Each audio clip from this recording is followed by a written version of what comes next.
우리 한국 교회는 새벽을 깨우는 기도의 전통이 있습니다.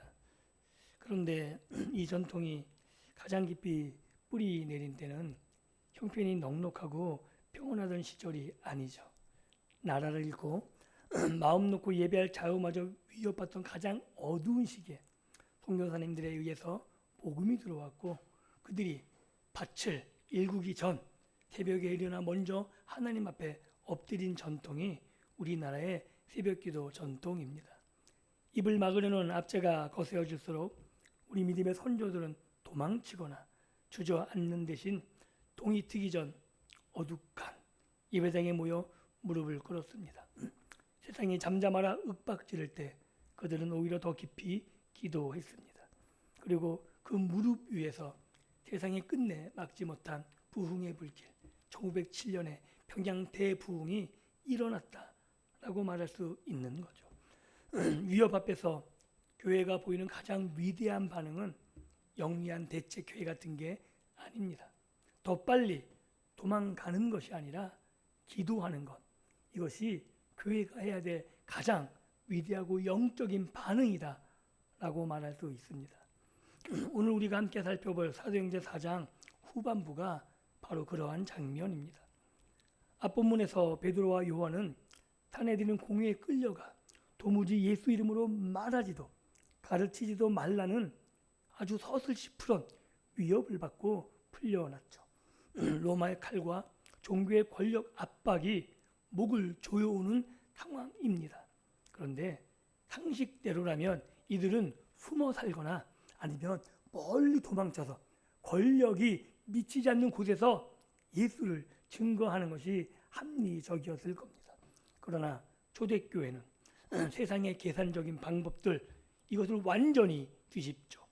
그들은 함께 모여 하늘을 향해 부르짖었고 기도가 끝나자 그 자리가 진동하며 성령이 임했습니다. 오늘 이 밤 그 영적 돌파 현장으로 함께 들어가 은혜를 누리는 복된 시간이 될 수 있기를 예수님의 이름으로 축복합니다. 첫째, 우리가 먼저 살펴볼 것은 하나님 앞에 사람들이 모여 있다는 거죠. 이것이 단지 사람들만의 모임이 아니라는 겁니다.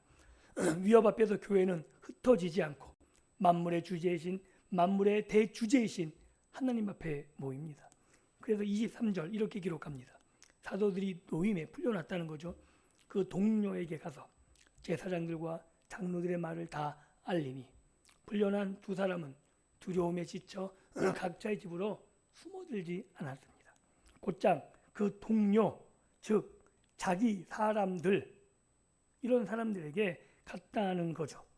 그리고 중요한 건 이 동료들이 그냥 친한 이 정도가 아니고 하나님의 언약, 예수 그리스도 안에 언약으로 맺어진 교회라는 거예요. 그 교회는 자기들이 받은 위협, 이곳에 아랑곳하지고 기도하고 있었고, 사도들은 그곳에 가서 자신들의 위협된 모든 것들을 나누었죠. 그리고 이 모든 것들을 칼빈은 이렇게 이야기합니다. 공포를 퍼뜨리는 것이 아니라, 이게 잘못하면 공포가 퍼지는 거잖아요. 이렇게 위협받았다, 이렇게 죽을 줄 모른다. 어떻게 보면 공포를 퍼뜨리는 행위 같은데 아니라는 겁니다. 칼빈은 이렇게 이야기해요. 함께 기도로 무장하기 위해서 자신의 어려운 사정을 알렸다라고. 오늘 교회가 그런 겁니다. 오늘 우리는 어려운 사정들과 힘든 것들을 교회 동료들에게, 믿음의 백성들에게 나누어야 돼요. 그러면 다른 세상 집단 같으면 공포가 퍼지고 위협이 퍼지고 분란이 생기겠지만 교회는 아닙니다. 왜냐하면 교회는 기도하는 것이고 함께 기도함으로 위기를 헤쳐나갈 수 있기 때문입니다. 세상 권력은 두려움을 퍼뜨려 성도를 흩뜨려 하지만 이것이 되지 않는 거죠. 마귀의 가장 강력한 무기는 고립, 혼자 떨어뜨리는 겁니다. 그래서 이런 건 나 혼자 생각, 나 혼자 짊어지고 나 혼자 기도, 아니요, 사단이 가장 좋아하는 겁니다. 너 혼자 감당하는 것, 아무도 못 도와주고. 그러니까 그냥 조용히 다녀. 교회는 말도 하지 말고. 이것은 사단이 심어주는 생각이라는 거죠. 성령이 이끄는 교회는 위협 앞에 흩어지는 모리알이 아니라 서로를 끌어안고 진열을 가다듬는 한 몸이라는 거죠. 그래서 우리 몸에 병균이 침투하면 온 백혈구들이 달려와서 그 균들을 다 잡아먹잖아요. 그러니까 온 몸에 애를 쓰는 거예요. 마찬가지입니다. 교회도 한 몸이라는 사실을 기억하셨으면 좋겠습니다. 그래서 오늘 교회 첫 반응이 뭐냐면 이렇게 기록하죠. 그들이 듣고 일심으로 하나님께 소리 높여 가로되, 하나님께 자신의 상황을 알린다는 거예요. 대주제여, 전지와 바다와 그 가운데 만유를 지으신 이시여. 그들은 위협의 말을 듣자마자 권력자에게 시선을 빼앗겨 공포에 떨지 않았습니다. 곧장 하늘 보좌를 향해서 고개를 들고 그들이 당한 것들을 토로하고 있는 거죠. 그리고 더 중요한 건 그들은 우리를 살려주십시오, 이런 아우성을 하나님께 올린 게 아니라 먼저 하나님이 어떤 분인지 신뢰하며 하나님의 성호를 이야기하는 거예요. 대주제여.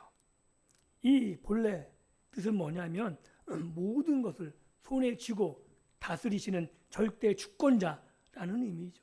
즉 그런 위협이 있는데 하나님의 이름으로만 저들은 벌써 위로를 받고 있는 거죠.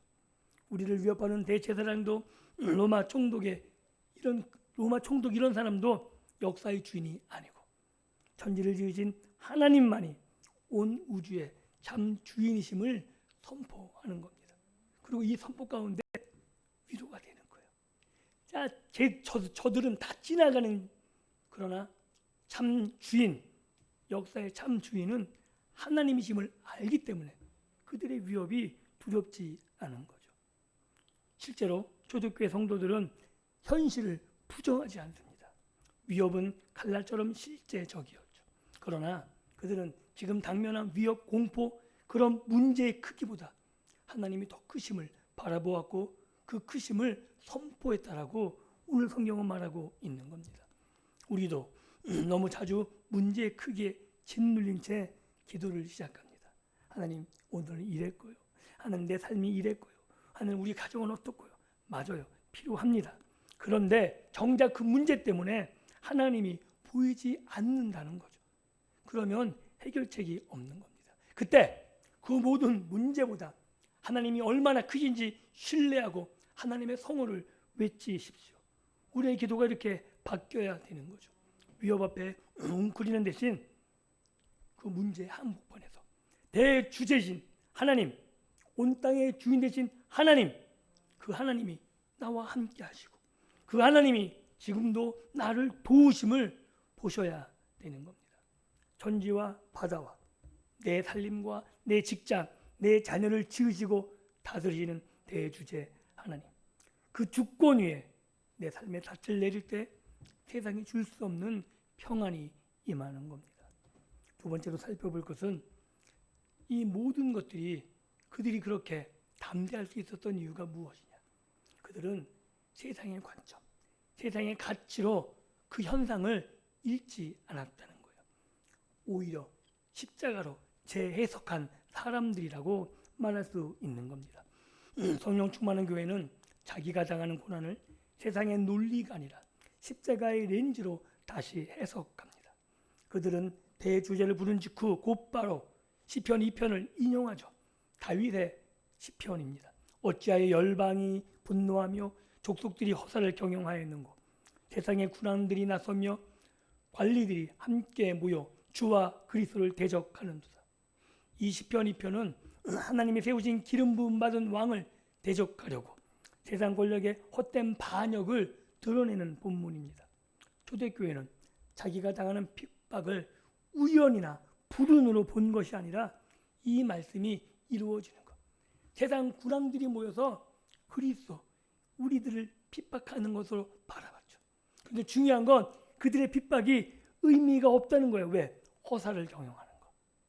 이것이 아무 쓸데없는 거라고 알고 있다는 사실이죠.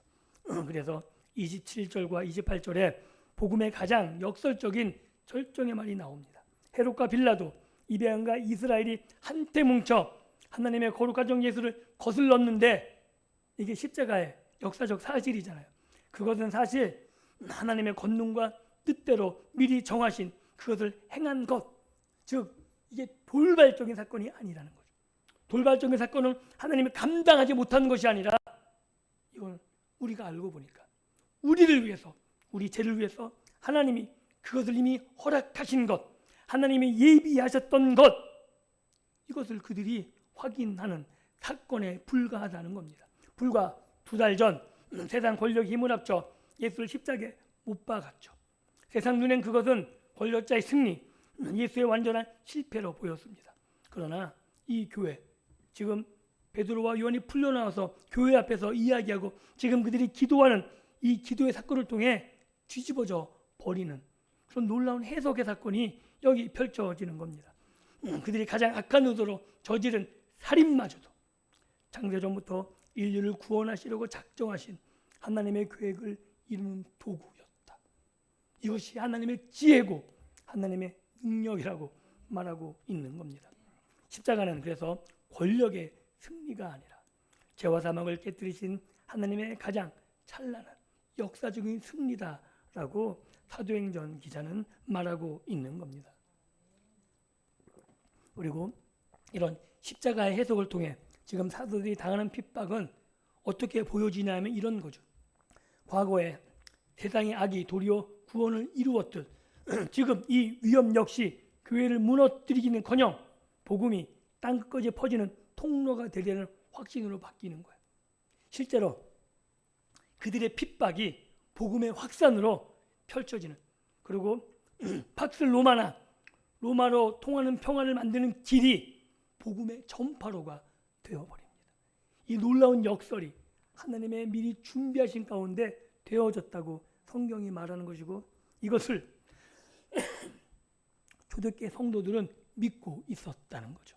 그리고 우리는 이 사실을 통해서 한 가지를 분명히 해야 됩니다. 하나님이 십자가를 미리 정하셨다는 말이 헤롯과 빌라도의 죄를 가볍게 한다는 뜻이 아닙니다. 그들은 자기들의 미움과 욕심을 따라 자유롭게 악을 저질렀고 그 책임은 온전히 그들의 것이죠. 오늘 이런 착각을 하면 안 되는 거예요. 내 악이 하나님의 일을 이뤘다고 내가 하나님의 선한 도구다. 아니에요. 악은 악인 겁니다. 그래서 그것이 하나님이라 할지라도 그 악에는 우리가 관여하지 않기를 예수님의 이름으로 축복합니다. 그 악을 하나님이 선하게 바꿨다 해도 그 악에 참여한 자는 온전히 그들의 몫을 담당하게 되어 있는 거예요. 이거는 분명히 알고 계셔야 되는 거죠. 그런데 바로 그 악을 하나님은 자신의 구원 계획을 이루는 재료로 붙든 그런 지혜와 능력을 가지고 계신 하나님이시라는 거죠. 인간의 악은 조금도 면죄되지 않으면서 하나님의 선하신 뜻은 한치 어긋나지도 않고 이루어진 것. 이것이 하나님의 지혜요 능력입니다. 우리의 작은 머리로는 다 헤아릴 수 없지만 바로 이 신비가 우리에게 흔들리지 않는 위로를 줍니다. 세상의 그 어떤 악도 하나님의 소선을 벗어난 제멋대로 우리를 끝장낼 수 없기 때문이라는 거죠. 그 악마저 누가 통제하시냐면 하나님이 통제하시고 그것마저 합력해서 선을 이루게끔 하신다고 말씀하십니다. 그래서 우리는 삶의 고난과 억울함을 어떤 안경으로 봐야 되는지 오늘 본문이 우리에게 조망해 줍니다. 십자가의 은혜로 거듭난 사람은 현실을 내 안이란 얄팍한 세상의 안경을 가지고 보지 않습니다. 사업이 흔들리고 직장에서 부당한 일을 당할 때 하나님이 왜 내게 이런 고통을 주시냐 원망하기 전에 이 말씀을 기억해야 되는 거죠. 세상의 악이 십자가를 이기지 못했듯이 나를 짓누른 어떤 위협도 하나님의 구원 계획을 망가뜨릴 수 없습니다. 하나님의 그 권사님을 아니 우리 교회를 향한 그 하나님의 계획을 그 어떤 악도 위협도 망가뜨리지 못한다는 거죠. 하나님은 우리의 눈물과 우리의 상실, 억울한 일마저 재료로 삼아 우리를 정금같이 빚으시고 이 시대에 그리스도를 드러내는 증인으로 세우실 것입니다. 이것이 우리의 위로이자 소망입니다. 그리고 그리스도 안에서 구원을 확신한 교회는 안전을 구하는 데 멈추지 않고 어떤 상황에서도 말씀이 담대히 전할 사명을 구하죠. 이게 놀라운 거예요. 야, 우리가 조용히 가서 멀리 가서 저기서 이런 게 아니고요. 29절 3절 이렇게 이야기해요. 주여 이제도 저희의 위협함을 굽어보시었고 위협이 있음을 알아요. 또 종들로 하여금 담대히 하나님의 말씀을 전하게 하여 주옵소서.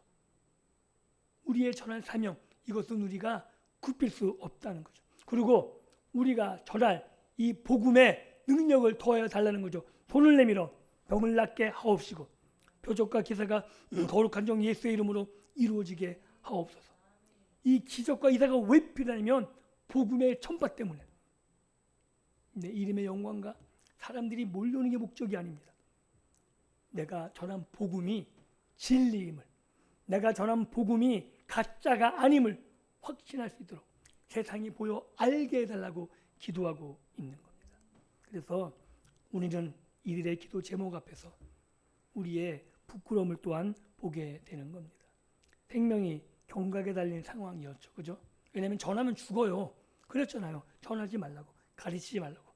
그 조건으로 내놓은 거니까. 그런데 그 위협을 본능대로 감지했다면 이렇게 기도하는 게 맞죠.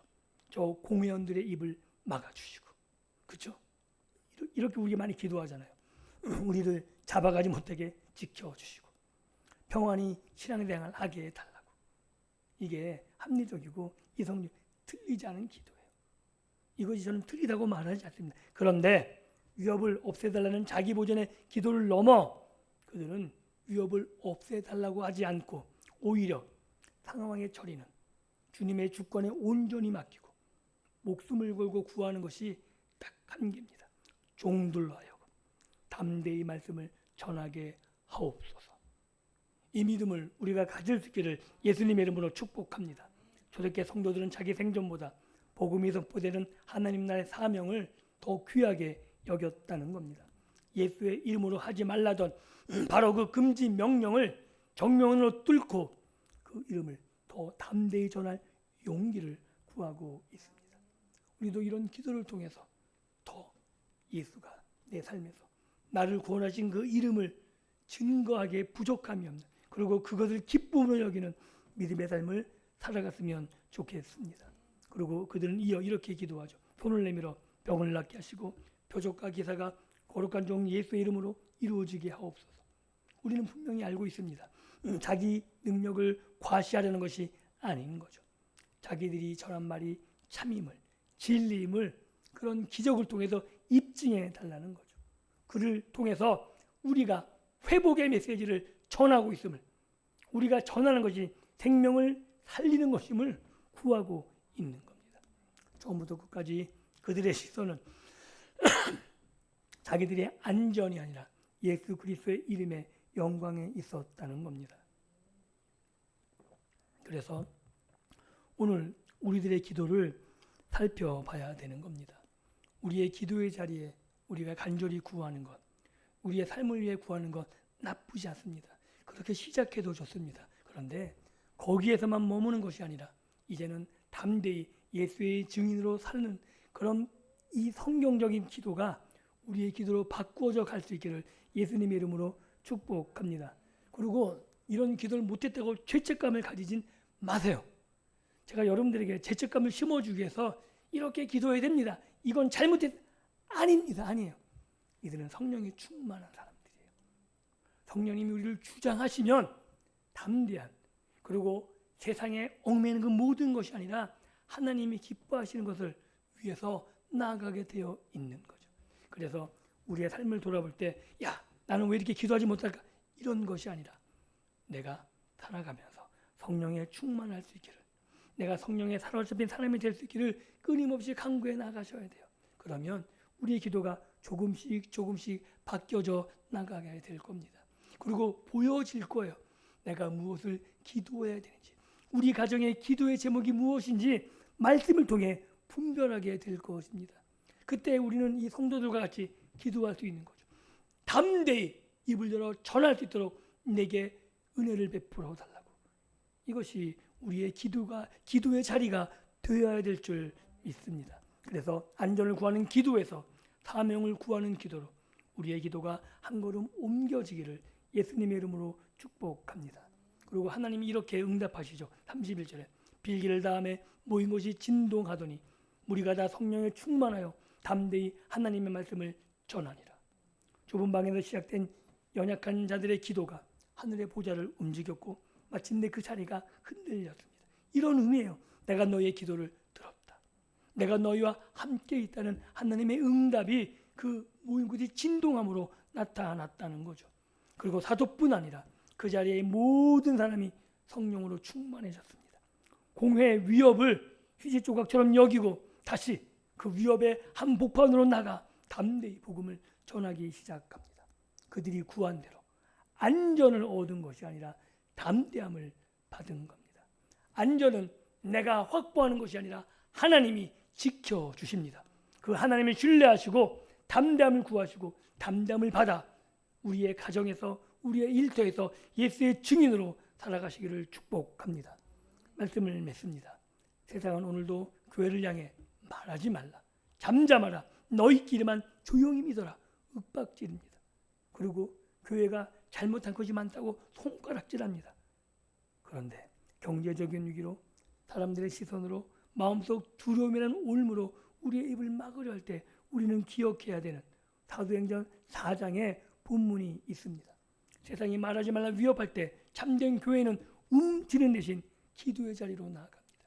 교회가 병들었을 때 한탄하는 것이 아니라 기도의 자리로 나아가야 되는 거죠. 하나님의 은혜를 구해야 되는 겁니다. 하나님 회복시켜 주옵소서. 저는 지금도 교회가 이 땅의 소망임을 변하지 않고 신뢰합니다. 교회가 사람의 주인이 아니라 예수님이 주인이심을 믿습니다. 그렇기 때문에 만물의 대주제를 고백하고 모든 위협을 뚫고 승리하신 예수님을 바라보며 나를 살려달라가 아니라 내 입을 열어 예수를 전하게 해달라고 부르짖어야 되는 겁니다. 오늘 이 밤 우리가 그렇게 부르짖을 때 하나님은 우리 안에 두려움을 몰아내실 것이고 하늘의 담대함으로 우리의 마음을 채워주실 것입니다. 다만 그 담대함은 우리가 억지로 짜내는 것이 아니라 위협보다 크신 하나님을 바라볼 때, 그 하나님을 신뢰할 때 성령님께서 부어주시는 선물이라고 성경은 말합니다. 그러니 두려움의 옷을 벗고 자기 연민과 생존의 늪에서 걸어나와 하나님을 바라보는 자리가 되기를 소원합니다. 우리는 십자가와 부활로 우주를 이기신 왕 예수 그리스도께 속한 증인들입니다. 믿으십니까?